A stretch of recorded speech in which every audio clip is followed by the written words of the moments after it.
इस मूवी की कहानी आज से ठीक 20,000 साल पहले की दिखाई गई है, जब यूरोपीय लोग कबीलों में रहते हैं और एक साथ शिकार करने जाते हैं। इसी बीच हमें एक कबीले का सरदार ताऊ दिखाया जाता है, जो कि जंगलों में अपने कबीले वाले लोग के साथ शिकार करने के लिए आया है। और इनके सामने होता है एक जंगली भैंसों का झुंड, जिस पर ये लोग अटैक कर देते हैं। पर तभी ताऊ के बेटे केड़ा के पीछे एक भैंसा लग जाता है, जिसे देखकर ताऊ केड़ा को रास्ते से हटाने के लिए कहता है। लेकिन यहाँ केड़ा भैंसे को देखकर डर की वजह से भागने लगता है और यह भैंसा भी उसे अपने सींगों पर उठाकर खाई की तरफ भागने लगता है।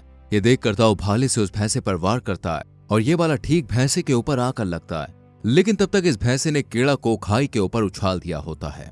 और यहाँ पर कहानी शिफ्ट होती है एक हफ्ते पहले, जहाँ ताऊ का पूरा कबीला सर्दियों में खाना इकट्ठा करने की तैयारी में लगा होता है और शिकार करने के लिए जंगलों में जाने वाला होता है। इसी रात केड़ा की माँ केड़ा के पिता ताऊ से कहती है कि अभी केड़ा को शिकार पर मत ले जाओ, मैं उसे खोना नहीं चाहती हूँ, अभी वो बहुत छोटा है। इस पर ताऊ कहता है कि सर्दियां आने वाली है और अगर हम शिकार पर नहीं गए तो हम सब भूखे मारे जाएंगे। अगली सुबह लोग शिकार पर निकल जाते हैं और थोड़ी देर तक चलने के बाद एक पत्थर के स्मारक तक पहुंचते हैं, जो कि कभी पहले इनके पूर्वज के लिए बनाई गई थी।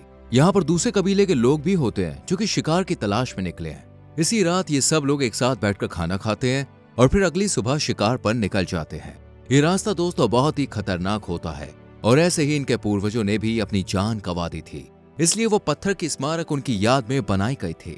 आगे चलकर ताऊ के कबीले को एक जंगली सुअर मिलता है, जिस पर ये लोग अटैक कर देते हैं और ताऊ केड़ा को इसी जंगली सुअर को मारने के लिए कहता है। पर केड़ा को इस पर तरस आ जाता है, इसलिए ताऊ उसके हाथ से हथियार छीनकर खुद उसे मारता है और केड़ा से कहता है कि तुम बहुत बुज़दिल हो। ताऊ कहता है कि जंगल की दुनिया का एक उसूल है कि जो ताकतवर है वो कमजोर को मारकर खुद जिंदा रहता है और हमें भी ऐसा ही करना है, वरना हम भी मारे जाएंगे। इसी रात जब ये लोग शिकार मारकर खा रहे होते हैं तो एक शेर यहाँ पर आकर इस कबीले के एक लड़के को अपने साथ ले जाता है और ये सारे लोग देखते रह जाते हैं। ये लोग इस लड़के की याद में एक स्मारक बनाते हैं और फिर अपने शिकार पर निकल पड़ते हैं। ये लोग घने जंगलों में भी शिकार की तलाश में जाते हैं, लेकिन उन्हें कुछ भी नहीं मिलता।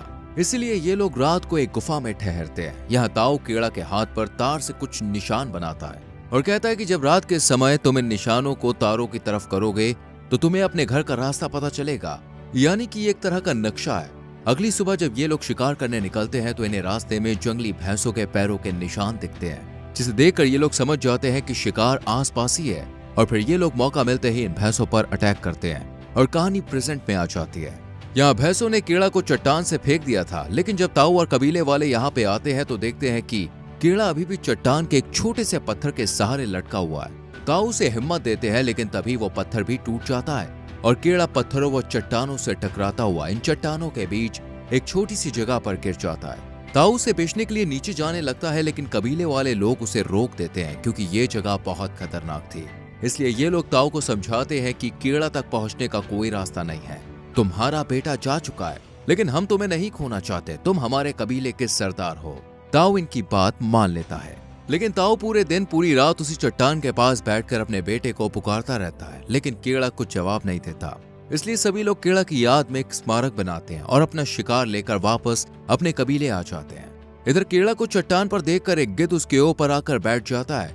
इससे पहले कि वो केड़ा को खाना शुरू ही करता, केड़ा होश में आता है और गिद्ध को नीचे फेंक कर अपने पिता को पुकारता है, लेकिन यहाँ पर कोई भी नहीं होता। इसलिए केड़ा हिम्मत करके अपने जख्मी पैर के साथ चट्टान पर चढ़ने की कोशिश करता है। नीचे एक गहरी खाई होती है। इसी बीच बारिश होनी शुरू हो जाती है, जिस वजह से केड़ा का हाथ छूट जाता है और वो नीचे खाई में गिर जाता है। लेकिन यहाँ पर पानी भरा हुआ था, इसलिए केड़ा बच जाता है।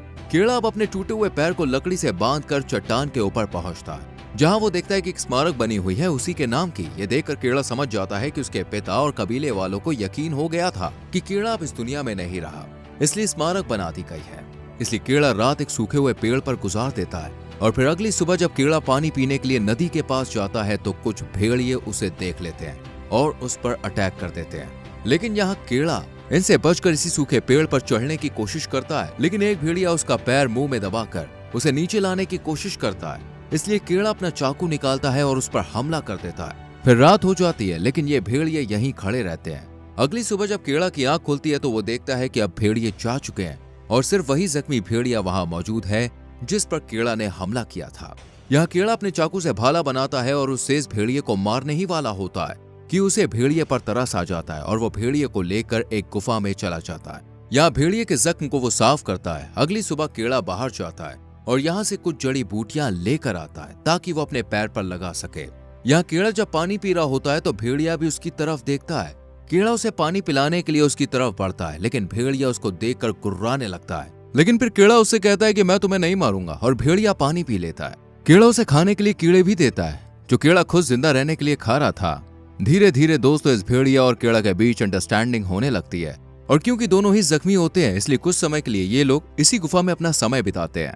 रात को कीड़ा अपने हाथ पर बने टैटू और तारों को देखता है और कहता है कि मुझे अपने घर जाना है, मैं अपने घर वालों से मिलना चाहता हूँ। इसलिए अगली सुबह कीड़ा अपने घर के लिए रवाना होता है और इस भेड़िए से कहता है कि सर्दी पड़ने वाली है, तुम भी अपने घर जाओ, और अकेला यहाँ से चला जाता है। लेकिन थोड़ी देर बाद वो देखता है कि ये भेड़िया भी उसके पीछे पीछे आ रहा है। हालांकि कीड़ा इस भेड़िए को बहुत बार जाने के लिए कहता है, लेकिन ये भेड़िया कीड़ा के साथ ही चलता रहता है। और जैसे ही इस भेड़िए की नजर इन जंगली सुअरों पर पड़ती है तो ये फौरन ही इनका शिकार करना चालू कर देते हैं, पर उनके हाथ कुछ लगता नहीं है। ये देखकर कीड़ा उसे वही कीड़े खाने के लिए देता है जिनसे वो अपनी भूख शांत करता है। पहली बार भेड़िया भूख में कीड़ा के हाथ से खाता है, यानी अब दोनों अच्छे दोस्त बन चुके हैं। इसके बाद भेड़िया एक खरगोश को मार देता है, जिससे ये दोनों अपना पेट भरते हैं और फिर दोनों एक साथ सो जाते हैं। अगली सुबह जब कीड़ा नहीं उठता तो भेड़िया उसका मुंह चाट कर उसे जगाता है। कीड़ा को इस भेड़िए से बहुत ज्यादा बदबू आती है, इसलिए वो नदी में इसे नहाने के लिए फेंक देता है और फिर दोनों खूब मजे से नहाते हैं। इसी बीच भेड़िया एक मछली पकड़ता है ताकि अपना पेट भर सके। इसके बाद कीड़ा अपने घर की तरफ चल देता है। अब कीड़ा और ये भेड़िया दोनों एक साथ शिकार करते हैं और दोनों एक साथ रहते हैं। कीड़ा भेड़िए को एक नाम देता है, अल्फा। एक रात जब ये दोनों बैठे होते हैं तो यहाँ पर कुछ और भेड़िए आ जाते हैं, जिन्हें देखकर अल्फा उनके पास चला जाता है। यानी ये अल्फा का ही परिवार था। ये देखकर कीड़ा कहता है कि तुम्हें अपने परिवार के साथ जाना चाहिए, और अल्फा ऐसा ही करता है और कीड़ा अब अकेला रह जाता है। अगली सुबह कीड़ा अपने घर की तरफ बढ़ता है। अब सर्दियों का मौसम आ जाता है और तेज हवाएं, बर्फ का सामना करते हुए कीड़ा लगातार अपने सफर पर चलता रहता है। इसी बीच उसे कुछ दूर भेड़िए दिखाई देते हैं, जिनमें अल्फा भी होता है। ये भेड़िया अल्फा को शिकार नहीं खाने देता है। ये देखकर कीड़ा को गुस्सा आता है और वो इनकी तरफ भागने लगता है। इसी बीच बर्फ टूटने लगती है और कीड़ा इसके अंदर घुस जाता है।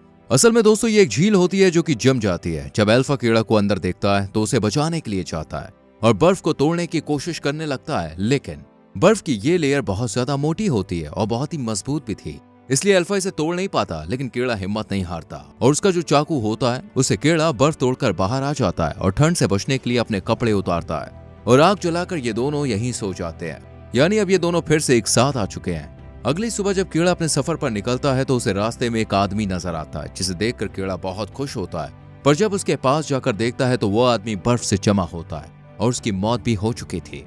कीड़ा इस आदमी का धनुष और तीर ले लेता है और आगे चल देता है। रास्ते में दोस्तों इन्हें एक लकड़बग्गे का झुंड मिलता है जो इन पर हमला कर देता है, लेकिन अल्फा और कीड़ा दोनों इनसे बचकर एक गुफा में आ जाते हैं और ये गुफा होती है दोस्तों शेर की। इसलिए जब शेर इन्हें देखता है तो कीड़ा पर अटैक कर देता है, लेकिन अल्फा कीड़ा को बचाने के लिए खुद शेर का सामना करता है और दोनों के बीच घमासान फाइट होने लगती है। इसी बीच कीड़ा धनुष बाण से शेर को मार देता है, लेकिन यहाँ पर अल्फा बहुत जख्मी हो जाता है। कीड़ा अल्फा के घाव पर दवाई लगाता है और कहता है कि तुम भी हमारे जैसे हो, मैं तुम्हें हमेशा अपने साथ रखूंगा। अगली सुबह फिर से ये दोनों अपने सफर पर निकल जाते हैं और कुछ दूर चलने पर कीड़ा को वही स्मारक नजर आती है जो कि शुरुआती सफर में उसे मिली थी। यानी वो अब अपने घर से कुछ ही दूरी पर था। लेकिन जब ये लोग आगे जाते हैं तो भेड़िया जमीन पर गिर जाता है क्योंकि उसके जख्म अभी सही नहीं हुए थे।